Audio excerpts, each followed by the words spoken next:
We love massively multiplayer online games. Yes, we do. And we love superheroes. Yes, we do. So, of course, when the beta codes were being released for Champions Online, we snatched up a few. Shwip, shwip. And we've been playing a little of the beta. So it's not the entire game yet, but we're going to give you some first impressions of what we've been checking out of the intro levels of Champions Online, which is Cryptic Studios, the guys who gave us City of Heroes, which was a very successful. Odd that they're doing just a whole nother samesies. Well, you know, right? they were also going to be doing Marvel Online for a while, which got canceled, but so they were kind of special, and they're doing Star Trek. Right, yeah. So they're kind of specializing, I think. Yeah, interesting, their purchase plan. Did you read about the purchase plan where you Yeah, buy a lifetime for membership? $200. Yeah, That's interesting. My brother I know. and older me Tom almost bought Ultimate TV lifetime membership for $200. It was Ultimate TV was Microsoft and TiVo was the other. We did Ultimate TV. They did not buy it, but they were eventually bought out.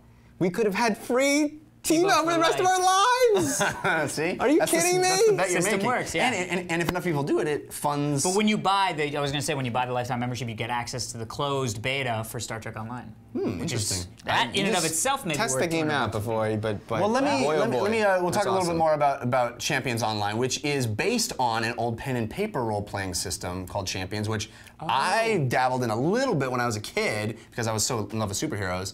But basically, it is much like City of Heroes, it is an entire city world of superpowered beings and bad stuff happening. So it's not based on any specific superhero world, but you can create your own characters. And I think, just like City of Heroes before it, one of the biggest features of Champions Online is a very robust character creation system with a lot of different options for basing your powers. You can be the big brute, you can be sort of sorcery based, you can be elemental based, you can be more like Wolverine, like a mutant, you can be a tech like Iron Man. Tons of different options, and the visualization of your character, the design of how you look, which is so much a part of what superheroes are, is very deep and gives you tons of options of coloring and styles and stances and all kinds of cool stuff. You can do sliders on individual facial features. Yeah. So it's almost more like one of these sports games than it is what you traditionally get in MMOs, which is very few customization features. So we played, like I said, the first.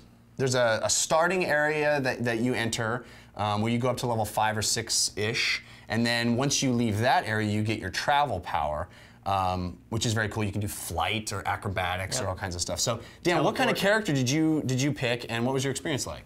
I did a check. Just cause. Amazing. I know That was her power, femaleness? Yeah, no, a chick. Man, I'm trying to remember. My name was Butters, and I love that you can type in your own origin. I don't know how you can see I totally that. went crazy with that. Yeah, but I was like, I don't know I think how other this is gonna- players can view it. Right, because I said I'm the because I'm always McButters when I play. So I thought I'll be Butters, the daughter of McButters. From WoW. And yeah, McButters is. Archery? I forgot what McButters, but she was disowned by her father, and she was never as strong as her father, so she made up for it by brain, so she was telekinetic. Nice. That was what it was. She was McButters was telekinetic. a hunter. Right. Yeah. But she was a female, so she always wanted to be like Dad, but she couldn't, so she had to make up with her smarts. Anyway. Sexist. What did you think? So she was that, and okay. Well, I thought it's cool. The superhero universe is a great milieu for a MMO because mission getting and storytelling is so hard to grasp when you have to read text in MMOs and in the fantasy world, it's always, I feel like it's always so complex. Even in just fantasy storytelling in general, names of things are always very Barthos, and it's hard in the politics of the situation. And superhero-ness lends itself to being the robots are in disguise and they're killing people, save them. You know what I mean? Like, and I love the immediacy of that. Interesting. And I missed, from Age of Conan, we had that great combo system for your attacks, where it wasn't just hit a button and it doesn't attack. You had to actually do something. I missed that, but this did do something a little more than the usual by adding a blocking mechanic that really changed up combat quite a bit. And there was charge powers where you have to hold and tap. So not quite what we got from Age of Conan, but still very cool. I must say, travel powers. Holy crap, dudes. Holy crap. I watched it, I was very nervous to make my selection, even though that was like the end of the beta. I might as well have not. But so I watched a YouTube video that displayed all of the powers. Cheater! Yeah. So I landed on, what do you think I chose? I'm gonna say the ice. No. Acrobatics? Swinging. Oh, swinging. Yeah. Which is a great swinging mechanic. It actually is like you're in Spider-Man 2, the game. You know? Cool. So you crap. like it? You'll play more? I will definitely You thinking play about the more. $200 lifetime? Yeah, nah, I don't know Maybe not about that much? but What do you think, Alex? It's Mr. Wow? interesting, yeah, because I come from a land down under. What do you think of my Vegemite sandwich? I don't want your Vegemite sandwich. I realized that, first off, MMOs are hard to get into, and it's almost unfair to give an MMO. And I did play this, I think I played 3, not full days, but I played 3 different times, and I got up to like a level 9, I think, or 8 or 9 or something. I played through 2 of the different environments. It's interesting that, like I said, you start in that starting thing, which everybody starts in, and then you kind of defeat a story-based mission, and then you have the option of going to 2 different areas, and if you go to one, you can't go to the other. Yeah, I Which is didn't interesting, realize right? there were 2. I didn't know there were another. Wasn't You get a there? choice. Yeah, the desert, and then you take the 2 helicopters. Canada or the desert? Yeah, which is so okay. very specific and general.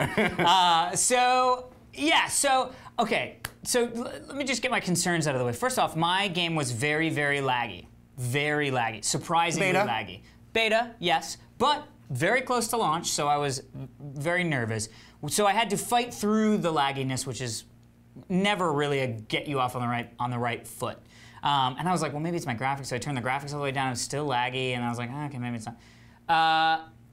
Here's the problem with superhero games as an MMO. I think it's a lose-lose situation at the character creation stage. And here's why I say that. There are 2 ways you can go. You can make any kind of superhero that has ever existed.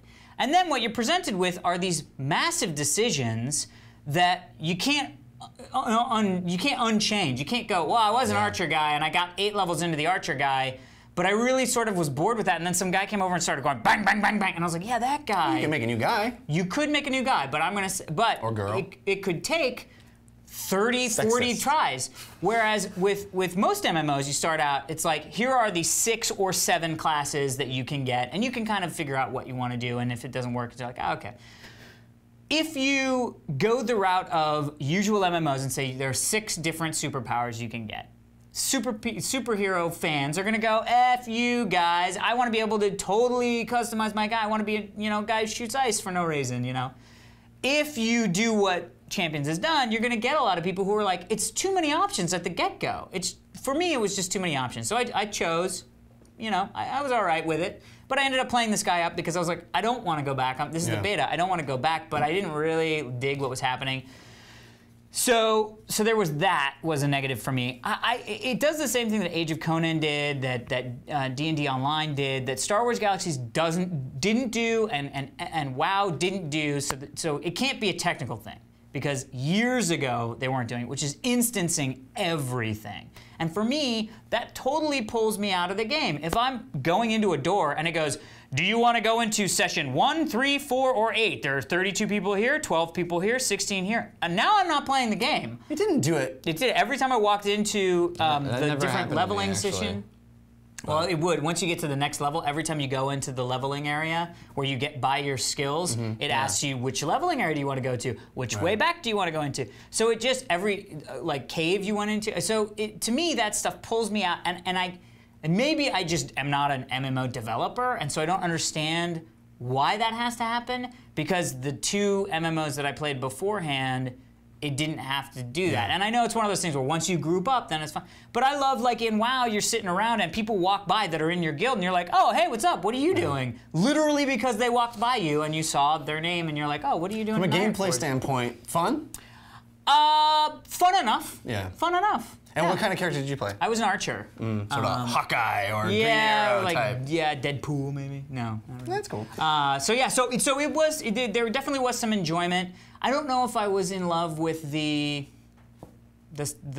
story stuff. It was just sort of okay, yeah, go kill. It's very robots. classic superhero-y, Right. biff, pow, whap. Yeah, right? But it's also generic, so I didn't feel any connection to the material because it was just generic superhero number 2, go save generic citizen number 3. And I kind of agree with that from the mission standpoint and a story standpoint.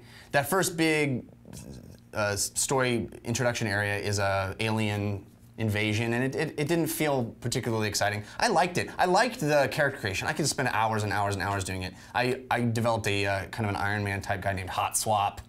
oh yeah. That's cool. Yeah, I'll write an awesome origin story. I'll have to send it to you. It's awesome. I'm proud of it.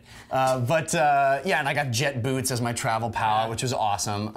I think this game has a lot of potential. I wasn't hooked. Yeah. I wasn't hooked. But, you know, just a beta. Maybe if we see more, it'll be interesting.